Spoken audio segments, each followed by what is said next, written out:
Hello YouTube, this is Roger with Roger's Reviews. Um, I rented a Tesla Model 3 2019 like about a few months ago, and I never did do a review. I kept the car for almost a week. It started out 2 or 3 days and I extended it. I picked it up on a Thursday, Friday, I think it was Thursday, and kept it till Monday of the following week. Like I said, I rented it on Turo. Pretty good experience. The car owner was a pretty nice guy. Paid a few extra dollars, and they dropped it off after work for me. And the owner took a lift back, and then they also came and got the car when I was done with it. So that was really convenient. I didn't have to go out of my way to get the car. Also, my daughter left her phone in there, and the owner came and we met somewhere, and he gave my phone back, or her phone back. So thumbs up to the Turo app. I think it's excellent. But as far as the Model 3 is concerned, it was black. It was dark interior and had the hubcaps. It was the extended range model. It was 310 mile range, and I had the 0 to 60 of like 4.2 seconds. It was very quick. One of the fastest cars I've driven. I used to have a IROC with the 5.7 liter 350, and I'm sure it was a lot faster than that. Didn't make as much noise, but it was a lot faster off the line. But the car handled very, very nicely, very smooth, very quiet. Another thing I liked is the charging network. I went to a supercharger, actually two superchargers, and just seen what it was like to supercharge. Sat in the car. I walked around and looked at what was convenient around the supercharger, and they always, every place I went, it was either next to somewhere you could eat or convenience store. They always had a lot of things you could do. The first time I went, I think I stopped at a convenience store, and I got a soda, a bag of chips, and then I charged for, I think it was like 15 or 20 minutes. And most of those superchargers at the time were charging at over 500 miles an hour. So within about 10 or 15 minutes, you get plenty of charge. The second time I stopped, I sat in the car because it was like at a gas station, behind a gas station, and there really wasn't too much around. So I just sat in the car and played with the computer and played some of the games. And before I knew it, the car was charged. And the supercharger was charging over 500 miles an hour.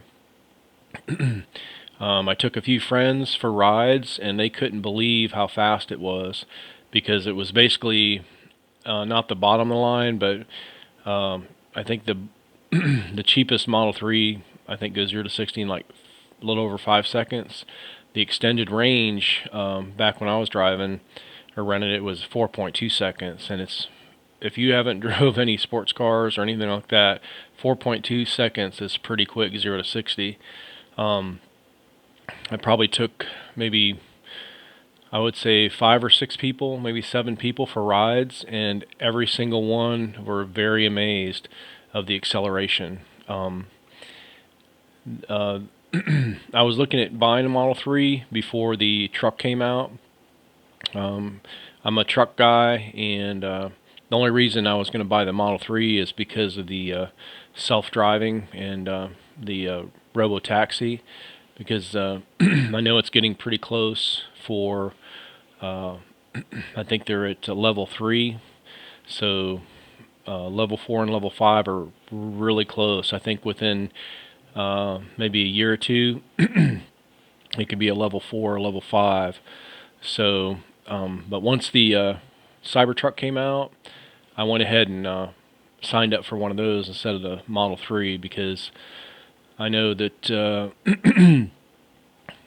if I buy a Model 3, I'll be less likely to be able to get the truck unless I sell the Model 3. But the Model 3 is a great car, but I know the hood's made of aluminum, and I was afraid that I was going to dent it when I shut it. And also too, it's just a more delicate car and beautiful, but just a little bit too delicate because I have a tree service, and sometimes I do estimates. Sometimes I have to put some tools and stuff in the car. I usually use a truck. I have an F-250, and I have a Nissan Titan, and we also have a Nissan Frontier and some older Toyota trucks. Most of our trucks are older and beat up. I have a few newer, nicer vehicles, but eventually they get beat up.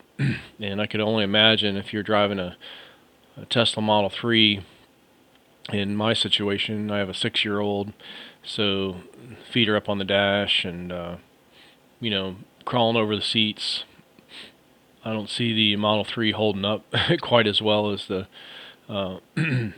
Tesla truck would. So, but if I was a car person and or if I just needed a car and a truck, I would definitely get the Model 3. It's a great car.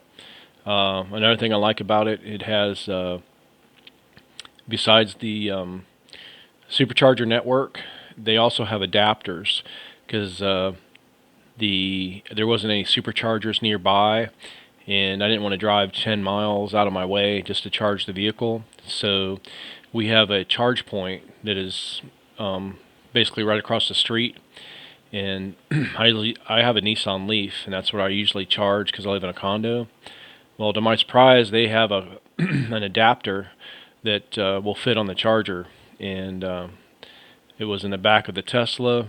The owner told me about the different adapters, because I also have a plug at work that I can plug the car in. And basically, the Model 3, and like all Teslas, is just a basic little adapter piece you plug into, and then it plugs right into your Tesla, and you can charge at 20 or 30 miles an hour on a level 2 charger.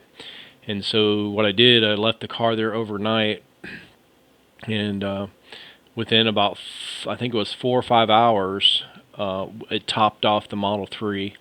I think it cost about $5 or $6 to charge it, and to top it off, I think I was down to like a little over 100 miles, I think, and it topped it off to like almost 300, like 290 or 280, because he has it set for like less than, I think it was right around 80% to conserve the battery.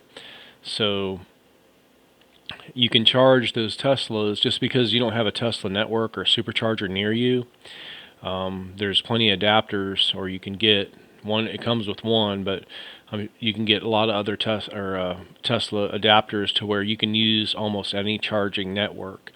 So that's another great thing about Tesla. Even though they have the best charging network, you can also use everyone else's as well. And if you have a 220 outlet at home, or a 220 dry outlet, you can buy a charger that fits in there, and that's basically all you're going to need, because overnight, charging at 20-30 miles an hour, you can get up to like 160, right around 150 miles, or give or take, every night. And most people don't drive that far during the day, so you could actually charge probably once or twice a week to get a full charge, and then you could go actually a week or two without charging if you really had to. Another reason that I probably wouldn't get the Model 3 is because the Tesla Cybertruck actually has a 220 outlet, and if you ever have a power outage, you could use the Tesla Cybertruck to like a generator. Just get a adapter for your panel, and you could actually run your house off your Cybertruck. So I don't think that's doable from a Model 3 that I'm aware of. So, but anyway, the Model 3 is a great vehicle. If I was a car person, I would get one, but I'm not. I'm a truck person. But I wouldn't mind having one as in addition to my Cybertruck. because sometimes trucks are a little bigger. I have an F-250, which is about the same size, and sometimes it's hard to park. So I usually leave it at the shop, and then I drive my Nissan Leaf everywhere because it's so small and nimble and easy to get in and out of parking spaces, kind of like the Model 3 would be. So if you have enough money, you could get the Model 3 and the Cybertruck. So anyway, this is Roger with Roger's Reviews. Thumbs up on the Tesla Model 3 and the Turo app. If you're a car person, if you like that size of car, like a small BMW 3 Series, it's an excellent car. It's very fast acceleration. It's easy to charge. There's lots of places you can charge it besides home. Excellent range, and it's probably going to be one of the fastest cars on the road. There wasn't anybody that when I was running it that could get in front of me in a light. Once you take off, everybody else is gone. It's the same way in my Nissan Leaf, but it's about 4 or 5 times faster. So anyway, if you like this information, please give it a thumbs up. Basically just trying to help people make better buying decisions, and it's important to go out and test these vehicles before you buy them and make sure you like them.